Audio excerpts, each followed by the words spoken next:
नमस्कार दोस्तों, हमारे चैनल के अंदर आपका स्वागत है। दोस्तों, कई बार क्या होता है कि हमारे मन के अंदर अनेक प्रकार की शंकाएं रहती हैं, लेकिन हम किसी से पूछ नहीं पाते उन शंकाओं के बारे में और हमारे मन के अंदर ही वह चीज़ें बनी रहती है। दोस्तों, आज हम आपको बताने वाले हैं गरुड़ पुराण के अनुसार कि दोस्तों इस बात को तो आप मानते ही हैं कि जिस व्यक्ति ने जन्म लिया है उसकी मृत्यु निश्चित है। जिस व्यक्ति का दोस्तों जन्म हुआ है उसका देहांत होना निश्चित है। इस संसार के ऊपर मनुष्य ने हर प्रकार की चीजों पर विजय की प्राप्ति की है, लेकिन मृत्यु पर अभी तक कोई भी विजय प्राप्त नहीं कर पाया है।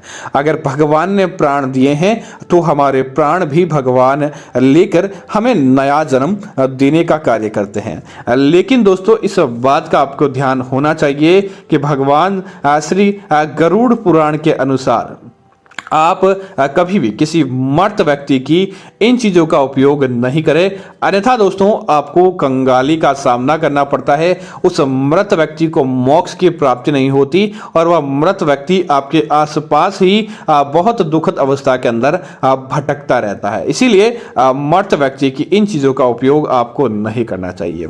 दोस्तों, तो बात करते हैं उन चीजों के बारे में। दोस्तों, सबसे पहले दोस्तों जिस समय कोई व्यक्ति मर जाता है तो उस व्यक्ति के कपड़े तो पहने होते ही है। अब लोग कहते हैं कि उन कपड़ों का क्या करें। कई लोग क्या करते हैं कि अपने प्रियजनों के कपड़े बहुत ज्यादा संभाल कर रखते हैं और अपने प्रियजनों के कपड़े किसी ऐसे अलमारी आदि जगह पर उन्हें सही सलामत रख देते हैं। लेकिन दोस्तों ऐसा नहीं करना चाहिए। आपको अपने मर्त व्यक्तियों के कपड़े दोस्तों पहले के समय चंडाल इन कपड़ों को लेकर चला जाता था। आज के समय इस प्रकार के काम बंद हो गए हैं। तो लेकिन दोस्तों उन कपड़ों का आपको क्या करना चाहिए। उन कपड़ों को पहला काम तो आप कहीं जमीन के अंदर गड्ढा खोद कर दबा दें, क्योंकि दोस्तों मर्त व्यक्ति के साथ भी आपको उन कपड़ों को जलाना उचित नहीं माना जाता है। इसीलिए आपने देखा होगा जब व्यक्ति मर्त हो जाता है तो उसके शरीर के सारे कपड़े उतार लिए जाते हैं। तब आप क्या करें, उन कपड़ों को या तो शमशान भूमि के अंदर छोड़कर आ जाएं, या फिर आप जमीन के अंदर गड्ढा खोद कर दबा दें, या फिर दोस्तों किसी अन्य व्यक्ति को दे दें। लेकिन आपको परिवार के सदस्यों को उन कपड़ों का उपयोग नहीं करना चाहिए। ऐसा करने से उस व्यक्ति को मोक्ष की प्राप्ति नहीं मिलती है। दूसरा, कई लोग क्या करते हैं दोस्तों, अब बात आई गहनों की। कई लोग क्या करते हैं, मर्त व्यक्ति की सारी चीजें तो फेंक देते हैं, लेकिन गहने बहुत कीमती होते हैं।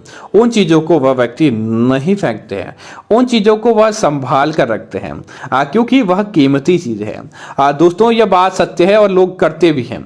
लेकिन इस बात का ध्यान रखिए, मृत्यु होने के तुरंत बाद जिस व्यक्ति के गहने थे आप उतार कर रखते हैं, क्योंकि दोस्तों सोना होता है और सोने पर किसी प्रकार की धातु, किसी प्रकार की नकारात्मकता का असर नहीं होता है। तो कोई बात नहीं। लेकिन मृत व्यक्ति का जब 6 मासी का घड़ा भर जाता है, 6 महीने उसकी मृत्यु को पूरे हो जाते हैं, उसके बाद अगली पुण्यतिथि आ जाती है, तब तक उन गहनों का प्रयोग आपको नहीं करना चाहिए। उन गहनों को आप घर के अंदर किसी गुप्त स्थान पर आपको बांधकर लाल धागे और हल्दी के साथ रख देने चाहिए, ताकि उनके ऊपर किसी प्रकार की नकारात्मकता असर नहीं करें और आपको उनका फायदा देखने को मिले। इस बात का आपको जरूर ध्यान रखना चाहिए। तीसरी चीज है दोस्तों उस व्यक्ति की घड़ी। दोस्तों जो व्यक्ति चाहे पुरुष हो या महिला हो, मर्त व्यक्ति अपने पास घड़ी जरूर रखता होगा। तो आपको उस घड़ी का, क्योंकि उस व्यक्ति का समय उनके साथ इतना ही था और वह समय चला गया, तो आपको उस मर्त व्यक्ति की घड़ी का उपयोग नहीं करना चाहिए। या तो आप क्या करें कि उनकी याद के स्वरूप आप किसी हरिद्वार आदि जगह पर जब आप उनकी अस्थि प्रवाहित करने के लिए जाते हैं, तब आपको उस घड़ी को किसी साधु, किसी भिखारी या जो व्यक्ति इस प्रकार की चीजें लेता है उसे आप बेझिझक दे दे, किसी प्रकार की समस्या नहीं है, आपको उनका उपयोग नहीं करना चाहिए। इसी प्रकार उनके जूते जिस दिन, और इसके साथ दोस्तों बाकी जो चीजें व्यक्ति रेगुलर पहनता था आप उसे उपयोग में ले सकते हैं। आप उनके बाकी जो भी चीजें हैं आप, लेकिन जिस समय व्यक्ति की मृत्यु होती है उसके शरीर पर जो चीजें होती है वह चीजें आपको उनका त्याग करना चाहिए। गहनों की विधि हमने आपको बता दी, कपड़े, घड़ी या ऐसी चीजें होती है तो आप उन्हें उस प्रकार से आप उपयोग ले तो आपके जीवन के अंदर किसी प्रकार का कष्ट नहीं आता है और आपको उस व्यक्ति के मोक्ष अपने आप ही उसे प्राप्त हो जाता है। तो उम्मीद है जानकारी आपको अच्छी लगी होगी। ऐसी अन्य जानकारी देखने के लिए आप हमारे चैनल को सब्सक्राइब करें और साथ ही साथ वीडियो को लाइक और शेयर करते रहे ताकि ऐसी जानकारी आपको मिलती रहेगी। धन्यवाद मित्रों। जय श्री राम मित्रों।